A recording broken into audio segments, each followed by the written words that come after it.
안녕하세요. 그네먼 타임 플러스입니다. 낮에는 제법 덥죠? 그래도 아직은 낮과 밤의 기온차가 큰 것 같습니다. 제 주위에도 아직 독감으로 고생하시는 분들이 있거든요. 여러분 건강관리 잘 하셔야 될 것 같습니다. 우리들의 마음속에 아름다운 감성만으로 남아있는 예수님은 우리가 얼마든지 감당하고 따라갈 수 있습니다. 그런데 아쉽게도 주님께서 말씀하신 제자도의 핵심은 십자가입니다.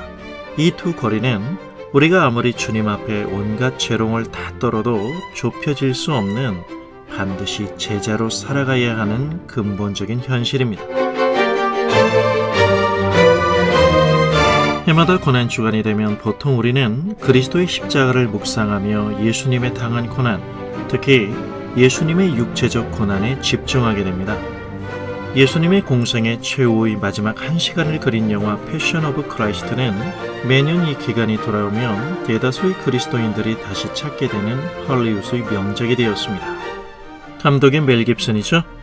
감독은 철저한 고증과 사실주의에 입각한 연출을 통하여 우리의 눈앞에 그토록 처참한 광경을 연출하면서 사람이 혹독한 고통 가운데서 서서히 죽어가는 십자가의 고통이 무엇인지를 뼈저리게 느끼게 해줍니다.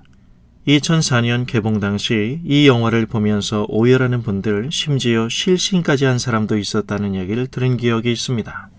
스크린을 온통 낭자한 피로 물들인 예수님의 육체적 고난으로 연출된 이 영화를 보면서 지난날에 후졌던 믿음에 대한 생각들이 가책으로 아른거리며 신앙적 의지를 다시 불태웠던 사람들도 적지 않을 것으로 생각됩니다. 벌써 10여 년이 훨씬 지난 지금도 그 사실적인 표현이 왜 그렇게도 솔직했는지 평생 제 머리를 떠나지 않을 적나라한 묘사였습니다. 예수 그리스도의 육체적 순환에 대한 집착은 겟세마네에서의 예수님의 기도 또한 그 순환에 대한 두려움의 토로라고 해석하기에 이릅니다. 그런데 이상하게도 말입니다. 우리가 그렇게도 예수 그리스도의 육체적 순환에 치중하는 것과는 달리 복음서를 조금 더 주의 깊게 읽어보면 신약의 복음서 기자들은 그리스도의 육체적 순환에 대한 기록들을 상대적으로 짧은 지변에 할애하여 간략히 기술하고 넘어간다는 사실을 발견하게 됩니다. 예수님께서 정말 피하고 싶으셨던 것이 자신의 육체적인 고난이었을까요? 그래서 그 두려움이 겟세마네 기도의 초반부의 내용이 된 것이었을까요?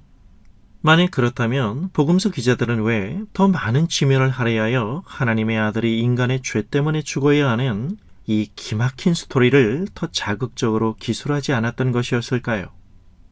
예수님께서 정말 피하고 싶으셨던 고통은 단지 그분의 육체적 순환이 아니라 성부 하나님과의 분리였습니다. 복음서 기자들은 바로 그 사실을 말하고 싶었던 것입니다. 신약성경 마태복음 27장 46절에 보면 제9시쯤에 예수께서 크게 소리질러 가라사대 엘리 엘리 라마 사박다니 이는 곧 나의 하나님 나의 하나님 어찌하여 나를 버리셨나이까 하는 뜻이라. 삼위일체 하나님의 제2위격이신 성자 하나님께서 영원 전부터 단 한 번도 성부 하나님과 떨어져 보신 일이 없으신 그분이 성부 하나님과의 분리를 경험하십니다. 성부 하나님과 성자 하나님이신 예수 그리스도의 그 분리는 죄로 인한 것이며 그 분리는 저와 여러분의 죄 때문입니다. 기억하시나요? 예수님께서는 늘 아버지와 나는 하나다라고 말씀하셨습니다. 자기가 누리고 있는 하나님 아버지와의 교제의 깊이가 크면 클수록 그분으로부터 떨어진다는 사실이 갖고 있는 이 절망이 얼마나 큰 것인가를 주님은 아신 것입니다. 해마다 고난주간이 되면 교회들의 생각은 다 비슷비슷한 것 같습니다. 십자가, 감성 마케팅에 열을 올리는 것이죠. 아니나 다를까 우리는 보통 예수님이 당하셨던 순환을 기껏해야 육신의 상함과 고통으로만 압니다. 왜 그럴까요? 예수님을 생각하며 아무리 눈물을 쥐어짜도 십자가에 대한 이해가 우리의 감성에만 호소력이 있을 뿐이라면 남는 건 곧 증발될 느낌뿐입니다. 하나님과 예수님이 누리셨던 영적 친밀감의 이해가 우리에게는 그만큼 빈약하기에 그렇습니다. 우리의 신앙이 말씀이 아닌 감정과 느낌과 직관에 치우쳐 성경이 무엇을 왜 말하는지에 대한 관심 대신 단지 그 말씀의 의미를 우리 자신의 감정 고양에 더 치중하여 그 몰입의 차이를 은혜의 가치로 인식한다면 그것은 은혜가 아닌 은혜로 둔갑한 감정적 엑스터시일 뿐입니다. 2019년 올해도 우리는 어김없이 그리스도의 고난주간을 맞이하였습니다. 우리는 과연 어떻게 이 기간을 보내야 할까요? 교회당 안에 엄한 나무 십자가 하나 세워놓고 나무에 못질이나 해가며 감정을 자극하는 구슬픈 CCM 멜로디 속에서 눈물 한 방울 더 짜내야 직성이 풀리는 퍼포먼스가 아닌 우리 주님의 그 순환이 정말 무엇을 위한 것이었는가를 깊이 생각하는 시간이 되었으면 합니다. 하나님을 만나는 곳으로서의 성전을 완성하신 예수님의 죽으심과 부활을 말입니다.